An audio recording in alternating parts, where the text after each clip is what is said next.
Bismillahirrahmanirrahim. Assalamualaikum warahmatullahi wabarakatuh.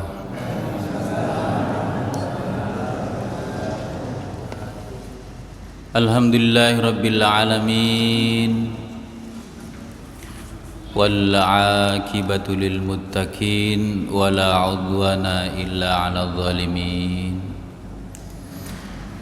Asyhadu an la ilaha illallah wahdahu la syarikalah, la syarikalah fi rububiyyatihi wa la syarikalah fi uluhiyatihi, kama annahu la syarikalah fi asma wa sifatih. Wa asyhadu anna Muhammadan abduhu wa rasuluh, la nabiyya wa la rasulam mursalam ba'da. Hadirin jamaah salat maghrib yang dimuliakan oleh Allah Subhanahu wa ta'ala, mari senantiasa kita bersyukur kepada Allah atas berbagai macam karunia yang Allah limpahkan kepada kita semua, yang alhamdulillah dengan takdir Allah Subhanahu wa ta'ala pada malam hari ini kita masih ditakdir oleh Allah Subhanahu wa ta'ala menjadi hamba-hamba yang beriman, hamba-hamba yang di dalam hidup kita ini kita berusaha menundukkan diri kita kepada Allah Subhanahu wa ta'ala dengan cara melaksanakan perintah-perintah Allah, meninggalkan larangan-larangan Allah Subhanahu wa ta'ala. Dan ini adalah wujud kesyukuran yang harus betul-betul tetap kita jaga, karena pada hakikatnya kesyukuran seorang hamba atas berbagai macam nikmat yang telah Allah karuniakan itu bukan hanya dengan ucapan syukur alhamdulillah saja, tapi yang paling penting adalah bagaimana betul-betul dalam hidup kita ini kita mampu mengisi hidup kita ini di dalam ketaatan kepada Allah dan Rasul-Nya, di dalam ketundukan kepada Allah dan Rasul-Nya, sembari dengan memanfaatkan seluruh nikmat yang telah Allah karuniakan. Nikmat sehat, nikmat umur yang panjang, nikmat kesempatan, nikmat aman. Lah ini semua jamaah rahimakumullah, nikmat-nikmat Allah yang harus betul-betul kita gunakan di dalam ketaatan kepada Allah dan Rasul-Nya. Salawat dan salam mari senantiasa kita aturkan kepada Nabi kita Muhammad sallallahu alaihi wasallam. Jamaah rahimakumullah, di antara sifat yang dicontohkan oleh Rasulullah sallallahu alaihi wasallam yang dengan itu membawa keberhasilan dakwah Rasulullah sallallahu alaihi wasallam, termasuk sifat-sifat yang diturunkan kepada para sahabat, para tabi'ut tabi'in, orang-orang soleh, ya, baik zaman dulu maupun sekarang, yang menyebabkan mereka itu berhasil fid dunya wal akhirah, itu adalah sifat diantaranya as-sidqu, kejujuran, ya. Jadi as-sidqu, kejujuran inilah, ya, salah satu sifat yang mengantarkan seseorang itu akan mengalami keberhasilan hidup di dunia, berhasil di akhirat. Ketenangan hidup di dunia, nanti tenang juga di alam barzah, tenang juga di akhirat. Ya. Maka di dalam hadis yang cukup panjang Rasulullah sallallahu alaihi wasallam itu memerintahkan kita alaika bisidqi. Ya. Hendaklah kalian itu memiliki sifat berhias diri dengan sifat jujur. Fa inna sidqa yahdi ilal birri. Karena kejujuran itu pasti akan mengantarkan, menunjukkan orang yang memiliki sifat jujur ilal birri, kepada kebaikan terus. Ya. Ya. Wal ilal birri wa innal birra yahdi ilal jannah. Nah, nek wis api pasti akan membawa, mengantarkan ke surga Allah. Fa innar rajula la yasduqu wa yataharra hatta yuktaba indallahi siddiqan.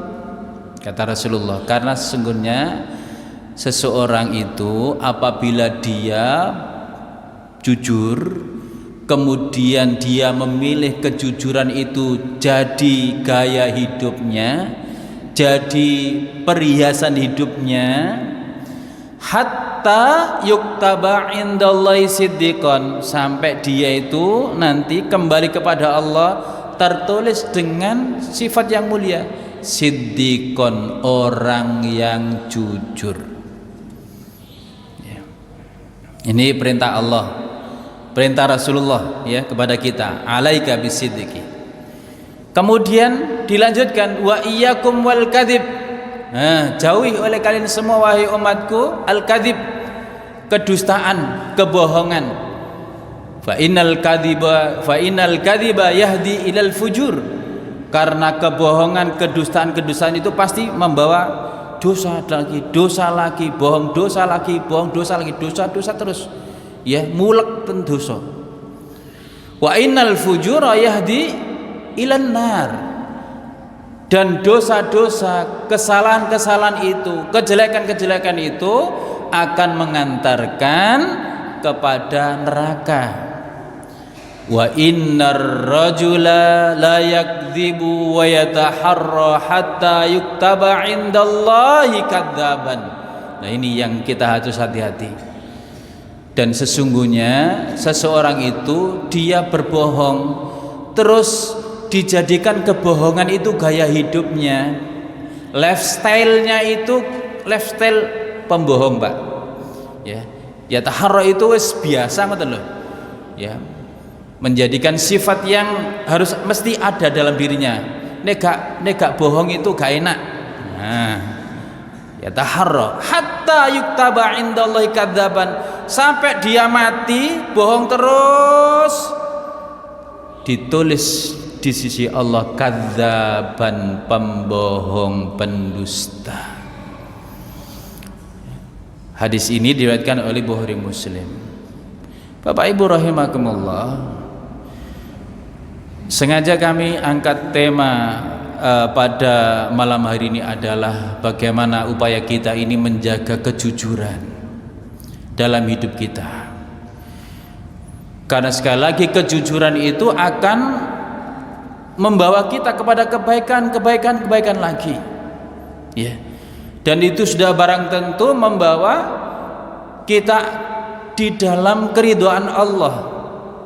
Kalau sudah Allah ridho, pasti rahmatnya akan kita dapatkan.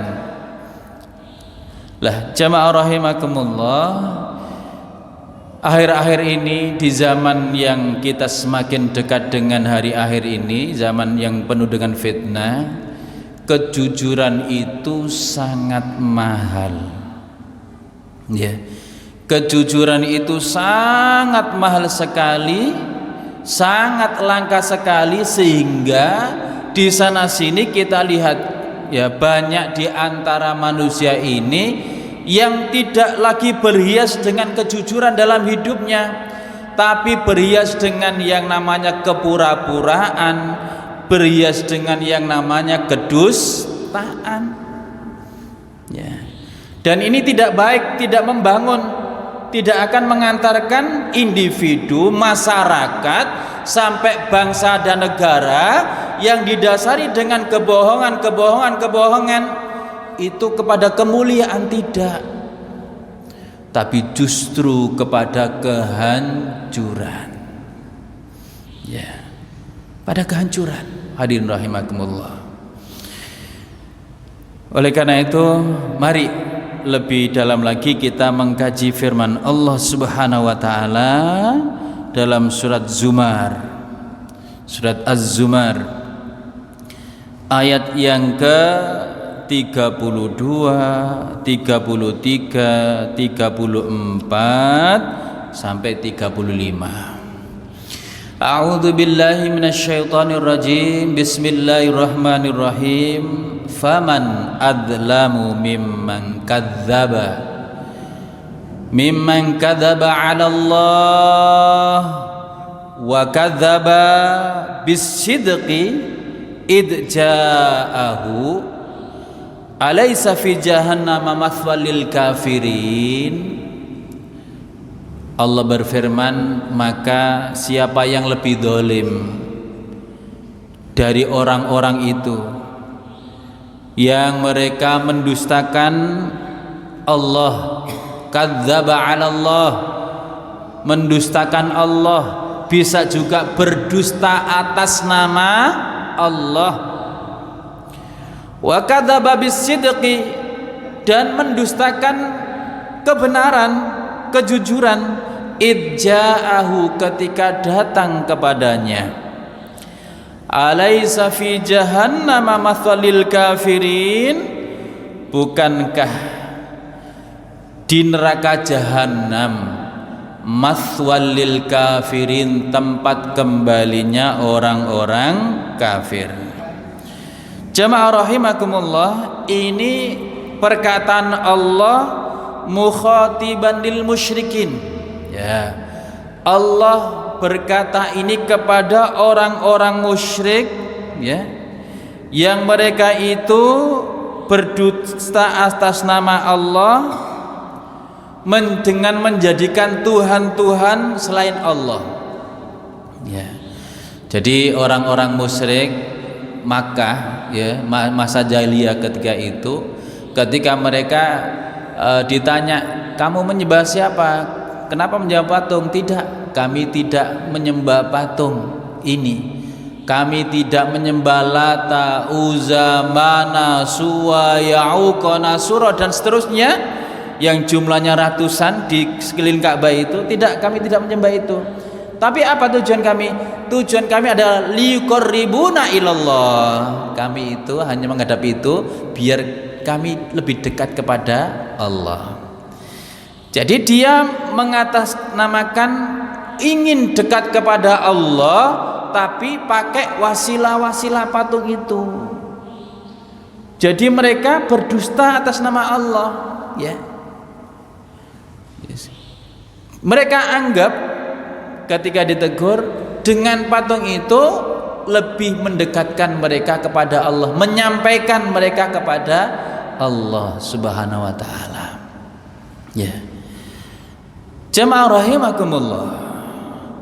Lah, berdusta, mendustakan Allah, berdusta atas nama Allah Subhanahu wa taala, dan mendustakan kebenaran yang datang kepada kita, termasuk dengan datangnya risalah Nabi kita Muhammad sallallahu alaihi wasallam yang turun kepada beliau, ayat-ayat Allah tadrijian, bertahap, ya, selama kurang lebih 23 tahun, dengan akhir ayat al-yauma akmaltu lakum dinakum wa atmamtu alaikum ni'mati wa raditu lakumul islam madina ketika hijjatul wada. Maka jamaah rahimakumullah, itu adalah kebenaran yang datang dari Allah, ya.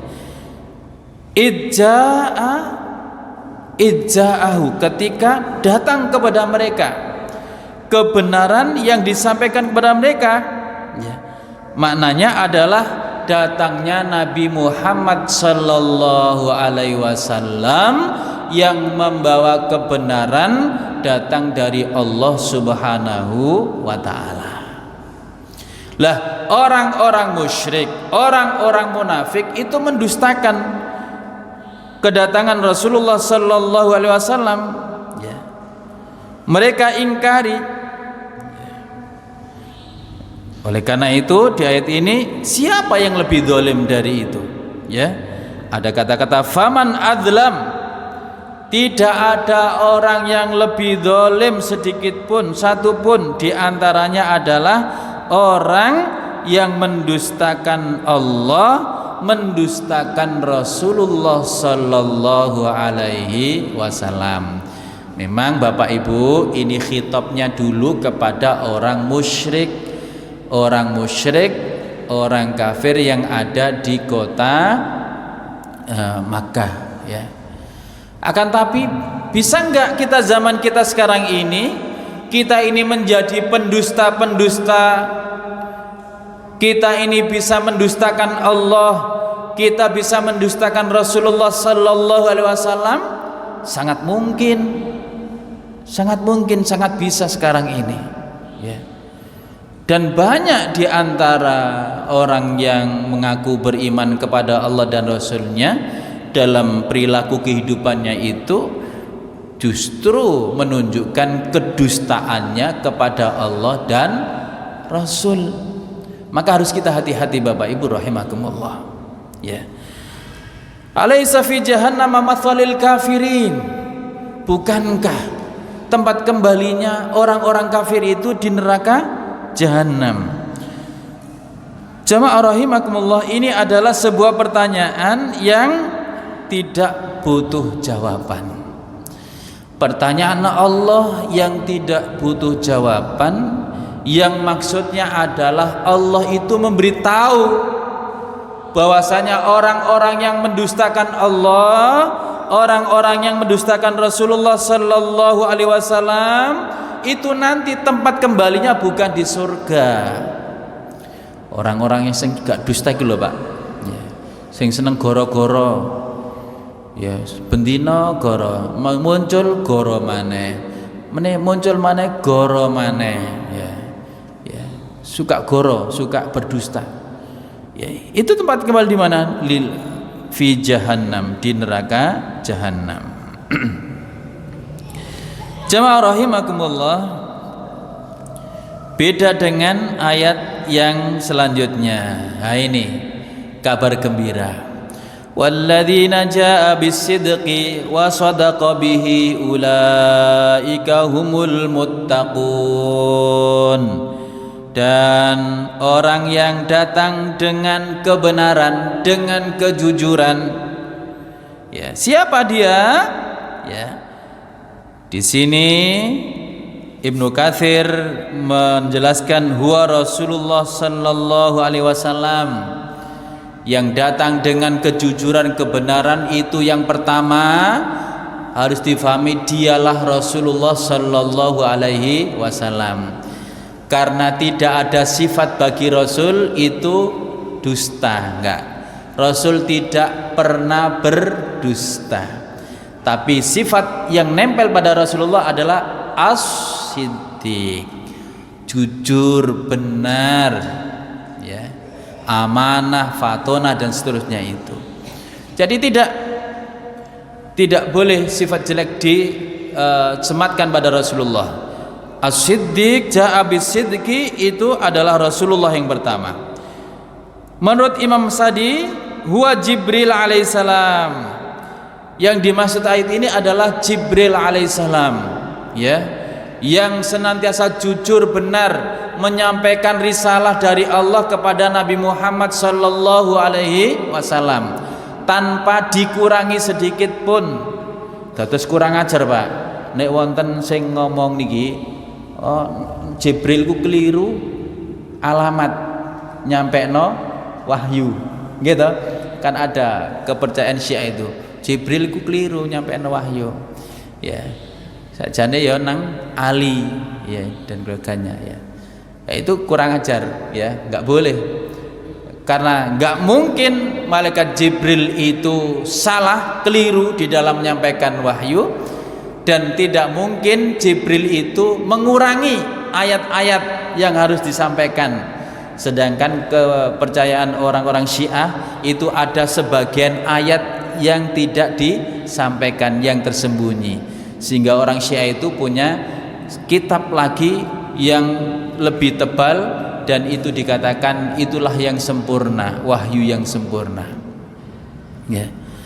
Nah, jamaah rahimakumullah, akan tapi di pendapat yang lain ini adalah termasuk jaa bisidqi, ya.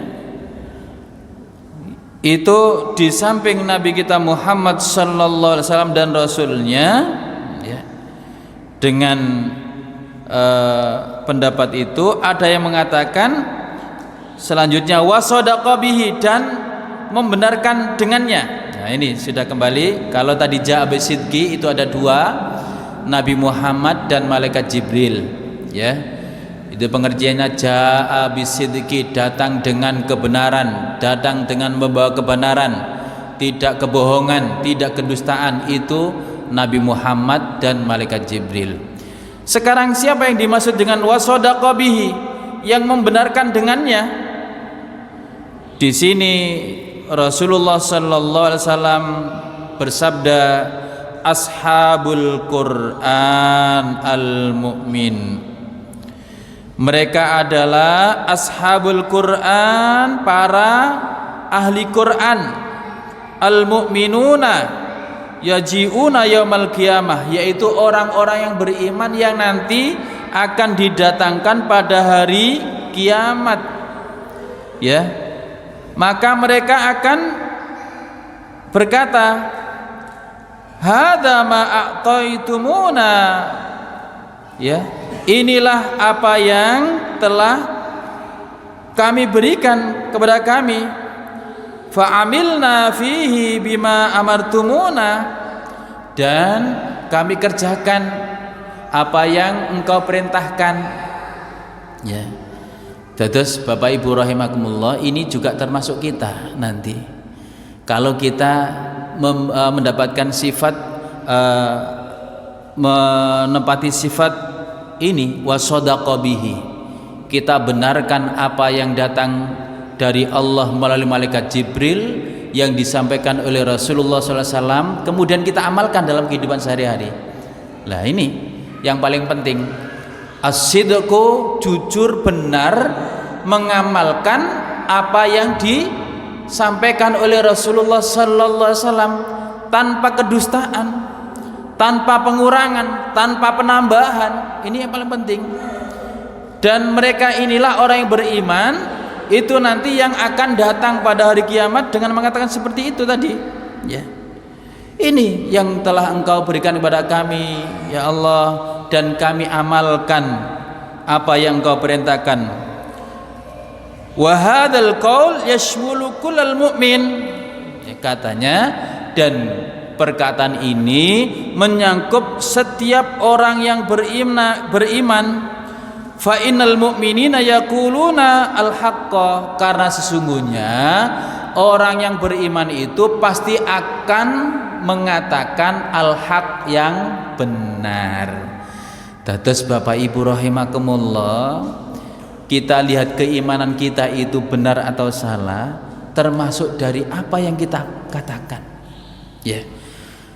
Kalau yang kita katakan itu adalah benar, kejujuran terus, insya Allah itulah kita akan menjadi orang yang beriman betul, yang kelak nanti akan ditulis di sisi Allah siddiqon, orang yang jujur, orang yang benar.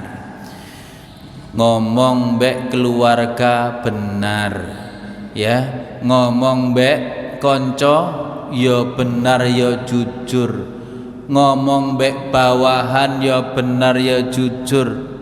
Berkata kepada siapa saja jujur, tidak ada unsur kedustaan. Dan Bapak Ibu rahimakumullah, orang yang biasa jujur ini hidupnya sekali lagi tenang, ora wedi, ora ragu-ragu, gitu. Di dalam sebuah riwayat itu, suatu ketika ada utusan dari Rom atau Persia itu mencari Khalifah Umar bin Khattab, ya, mencari Khalifah Umar bin Khattab, ya. Dia mencari kemana-mana enggak ditemukan, ya. Suatu ketika dia melewati satu kebun. Di kebun itu, ya, ternyata ada seseorang yang tidur, ya. Lah setelah mendekati utusan Rom atau Persia ini, maka yang diajak mencari tadi tahu itu adalah sang khalifah. Maka dia katakan, awas, diam, ya. Terus ditanya, siapa dia? Kenapa saya harus diam? Nggak boleh lewat situ. Dialah khalifah yang kita cari. Saniki wonten kira-kira pemimpin negara kaya ngono, ya, dhewe melayu dhewe terus turu enak mendengkur ngono, tanpa harus dikawal. Ring 1, ring 2, ring 3. Ada mboten? Sulit kita jumpai karena basis kepemimpinannya, ya, itu tidak berbasis kepada kejujuran. Orang yang jujur memang ada musuhnya, tapi tidak sebanyak orang yang tidak jujur. Ya, memang wong jujur itu Pak, ya ono sing gedeng, gitu. Orang yang sebenarnya benar itu ada yang gedeng, ya. Sehingga ada usaha-usaha orang yang dolim itu bagaimana iki kok terlalu jujur, iki ngene kabeh bahaya iki. Akhirnya mencari cara bagaimana dia bisa dimasukkan ke dalam penjara, ya. Dia disalahkan dan seterusnya, difitnah, ya. Nah, kembali lagi Bapak Ibu rahimakumullah. Jadi semoga kita ini termasuk hamba-hamba Allah yang wasadaqa bihi, membenarkan orang-orang yang jujur dengan apa yang disampaikan oleh Rasulullah SAW. Ulaika humul muttaqun. Nah ini, merekalah orang-orang yang bertakwa. Jadi kalau kita ini menganggap diri kita bertakwa, terus kita kok belum bisa jujur, dalam hati kita belum bisa jujur, ucapan kita belum bisa jujur, perbuatan kita belum bisa jujur, apa yang kita pikirkan belum bisa jujur, apa yang kita perbuat di setiap kesempatan kita belum bisa jujur, maka ketahuilah ketika itu belum bisa menjadi hamba Allah yang bertakwa. Karena di antara salah satu ciri hamba Allah yang bertakwa itu jujur, kapanpun dimanapun keadaannya, ya, tidak pernah berdusta, tidak pernah berbohong, ya. Lahum ma yasha'una 'inda rabbihim dzalika jazaa'ul muhsinin. Bagi mereka apa saja yang mereka kehendaki di sisi Rabb mereka di surga nanti, sak karepe njaluk apa wae akan diberi oleh Allah. Dzalika jazaa'ul muhsinin, demikianlah Allah memberikan balasan kepada orang-orang yang berbuat kebaikan, kebajikan.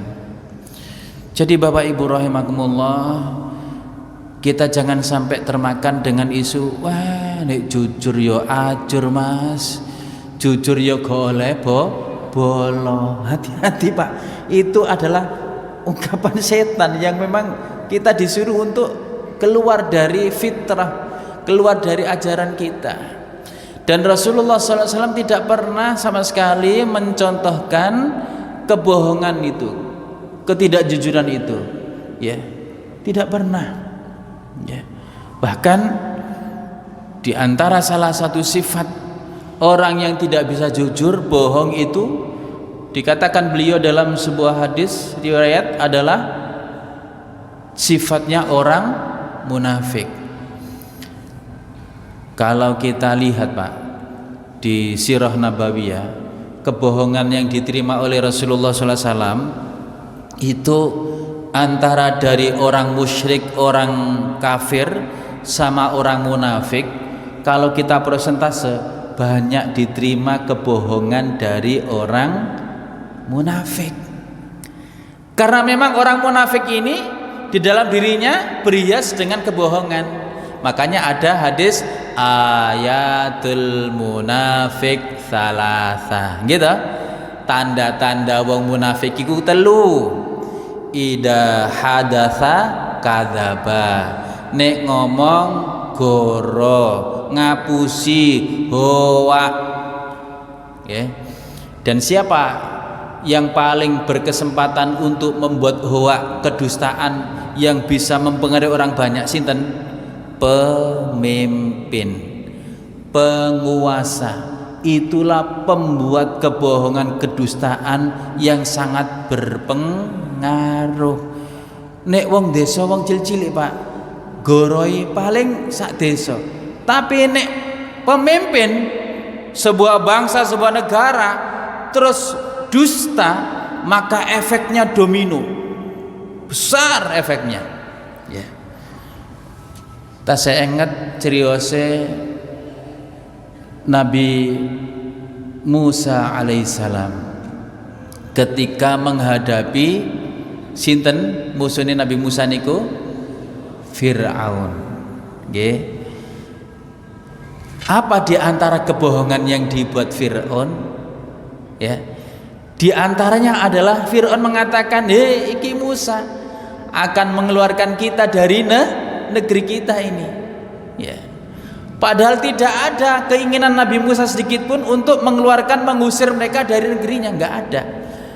Tapi pemimpin yang lagi mengalami merasa terancam kepemimpinannya, tahtanya, sehingga membuat kebohongan publik yang besar, ya, yang berpengaruh kepada rakyat, sehingga sebagian rakyatnya itu menjadi percaya, ya. Termasuk apa yang dilakukan oleh Namrud kepada Nabi Ibrahim, gitu. Nabi Ibrahim kan juga diisukan seperti itu, ya, membuat kebohongan publik sehingga Nabi Ibrahim, ya, dibakar itu. Ya, dengan kebohongan yang dibuat raja ketika itu untuk mengumpulkan kayu bakar dan semuanya sepakat agar dibakar Nabi Ibrahim. Jadi Bapak Ibu rahimakumullah, kalau kita membaca cerita-cerita yang ada dalam Al-Qur'an saja, di situ sudah kita fahami bahwasanya ketika kepemimpinan itu dilandasi dengan kebohongan, dengan kedustaan, maka sangat berpotensi sekali akan menimbulkan kebohongan, kedustaan berikutnya yang itu adalah merugikan semuanya. Ya, pasti itu. Kenapa? Karena untuk menutupi kebohongan itu kan akan ada kebohongan lagi, ada kebohongan lagi, ada kebohongan lagi. Beda dengan hamba Allah yang beriman, yang senantiasa benar, jujur. Jamaah rahimakumullah, saya lanjutkan ayat ini sebelum nanti, masih berapa waktunya? Masih nggih? Ya, saya lanjutkan. Jadi manfaat, faedah, fadilah orang yang senantiasa jujur dan membenarkan kejujuran kebenaran yang datang dari Allah Subhanahu wa taala, dia akan diberi Allah rizki yang dia kendaki di sisi Allah Subhanahu wa taala. Liyukaffirullahu anhum aswa'alladzi 'amilu wa yajziyahum ajrahum bi ahsanil ladzi kanu ya'malun. Nah, yang lebih menggiurkan lagi ini, Pak. Kenapa kita kok harus punya sifat kejujuran dalam hidup kita ini, ya? Agar Allah menggugurkan, liyukaffirullahu anhum, agar Allah menggugurkan dari mereka itu aswa'alladzi amilu, kejelekan-kejelekan. Di sini pakai aswa'a, ya. Dari su itu jelek, kalau aswa'a itu amalan-amalan yang paling jelek. dari yang mereka kerjakan itu digugurkan oleh Allah Subhanahu wa taala, ya. Wa yajzihum ajrahum bi ahsanil ladzi kanu ya'malun, dan akan diganti oleh Allah dengan pahala lebih baik dari apa yang mereka kerjakan ketika di dunia. Inilah fadilah ketika seseorang itu jujur di dalam bersikap dalam kehidupan ini. Bapak Ibu rahimakumullah, sadar atau tidak, dalam hidup kita ini pasti mengalami ataupun melakukan kesalahan-kesalahan, ya. Dan kita senantiasa beristighfar, memohon kepada Allah agar Allah itu mengampuni kesalahan-kesalahan kita. Lah, dengan kita berhias diri kepada kejujuran, ya, membenarkan apa yang datang dari Allah dan Rasul-Nya, berperilaku jujur dalam kehidupan kita sehari-hari, maka Allah memberikan kesempatan kita untuk digugurkan kejelekan-kejelekan yang paling jelek yang pernah kita lakukan dalam kehidupan ini.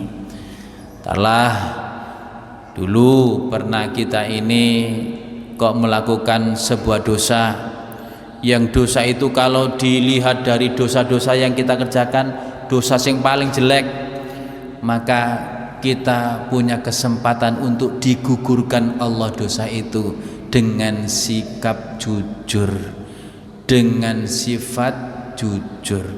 Makanya dalam riwayat tadi, alaika bisidqi wal wafa, di riwayat yang lain Rasulullah, ya, itu memberikan nasihat kepada para sahabat, alaika bisidqi wal wafa, hendaklah kamu itu menjadi orang yang jujur dan orang yang menunaikan amanah. Jujur, menunaikan amanah, ya. Wa iyyakum wal kadhiba wal khiyanah, jauhi oleh kalian itu dusta dan berkhianat. Kalau orang yang jujur melaksanakan amanah-amanah yang diberikan, ya, maka endingnya adalah surga Allah. Kalau orang yang biasa berdusta, kemudian biasa berkhianat, mengingkari apa yang diomongkan, apa yang dijanjikan, ya, berkhianat kepada Allah, berkhianat kepada Rasulullah, berkhianat kepada masyarakat, berkhianat pada umat, maka endingnya adalah neraka Allah Subhanahu wa ta'ala. Maka jamaah rahimakumullah, kita tinggal pilih menjadi hamba Allah yang diselamatkan dunia akhirat, menjadi hamba Allah yang mendapatkan ketenangan hidup dunia akhirat, atau justru menjadi hamba Allah yang celaka dunia akhirat, menjadi hamba Allah yang tidak tenang dalam hidup ini dunia akhirat. Tinggal kita disuruh memilih, ya, jujur dan dusta. Makanya sekali lagi, orang yang memiliki kejujuran itu akan tenang, ya, dan orang yang dusta itu akan mengalami keraguan, ya, ketidaktenangan. Oleh karena itu jamaah rahimakumullah, sebagai umat Rasulullah SAW dan kita mengaku beriman kepada Allah dan Rasulnya, maka mari kita hiasi diri kita dengan kejujuran. Satu, kita harus jujur dalam niat kita, hati kita, karena tanpa niat hati yang jujur itu juga akan menjadikan malapetaka. Di hadis yang panjang di situ Rasulullah menceritakan ada orang yang berjihad itu masuk neraka, ada orang yang infak sodako masuk neraka, ada orang yang menuntut ilmu, ahli ilmu juga masuk neraka. Ternyata apa? Salah niatnya, salah menata hati, karena amalannya itu tidak jujur karena Allah. Ada tendensi lain maka Allah tidak menerima amalan-amalan itu sampai amalan jihad tidak dianggap Allah karena salah di dalam niat. Yang kedua, kita harus jujur di dalam perkataan kita. Allah Subhanahu wa taala memerintahkan kepada kita dalam surat Al-Ahzab ayat yang ke-70, A'udzubillahi minasyaitonirrajim, ya ayyuhalladzina amanu ittaqullah, wahai orang yang beriman, bertakwalah kepada Allah. Wa qulu qaulan sadida. Nah ini, wa qulu qaulan sadida. Kamu berkatalah, berucaplah dengan perkataan yang benar, yang jujur. Maka di situ ada yuslih lakum a'malakum wa yaghfir lakum dzunubakum. Wong sing jujur iku Pak enak. Amal perbuatan-perbuatannya akan dijadikan Allah baik-baik terus.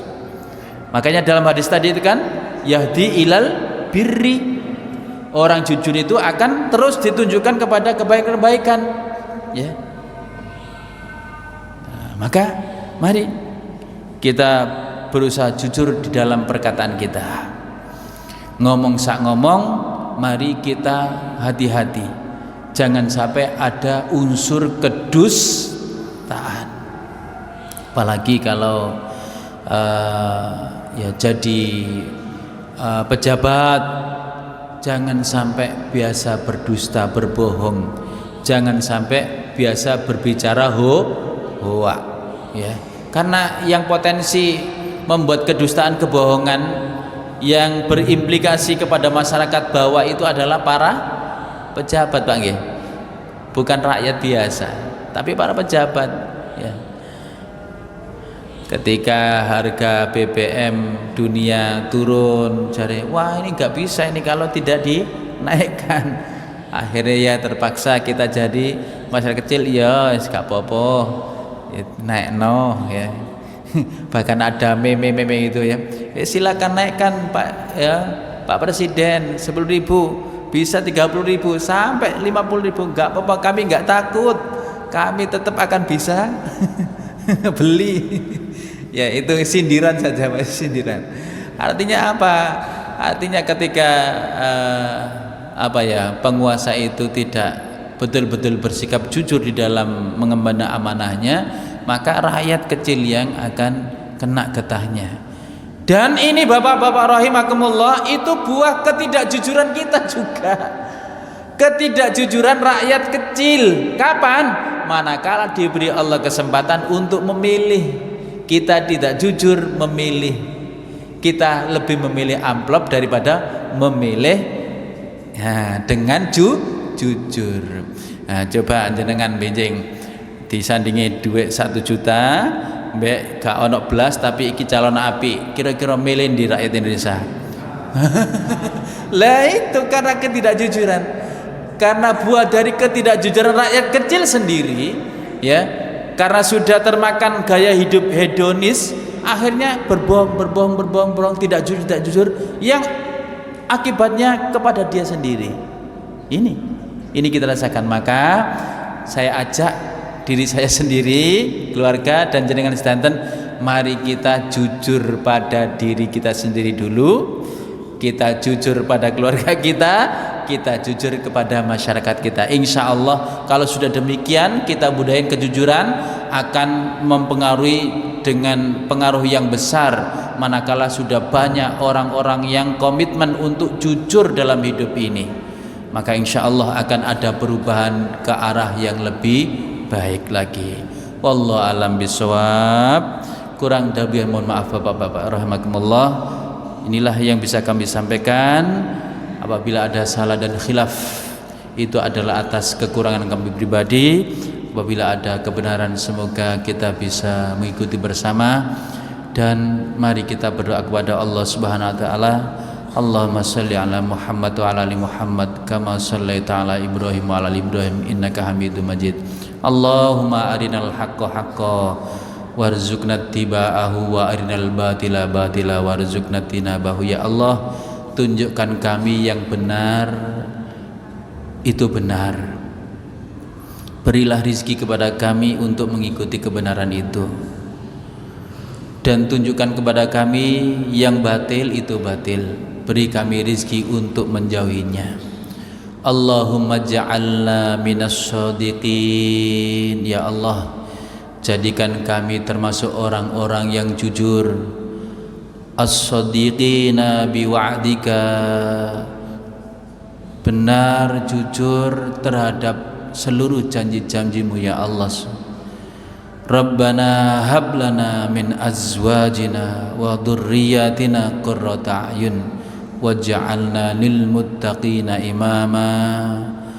Allahumma inna nas'alukal khaira kullihi ajilihi wa ajilihi. Ya Allah, kami mohon kepadamu kebaikan seluruhnya, baik yang segera maupun yang tertunda. Wa na'udzubika min kulli syarr ajilihi wa ajilihi, dan kami berlindung kepadamu ya Allah dari setiap kejelekan, baik yang akan datang maupun yang tertunda. Rabbana atina fid dunya hasanah wa fil akhirati hasanah wa qina adzabannar. Wassalamualaikum warahmatullahi wabarakatuh.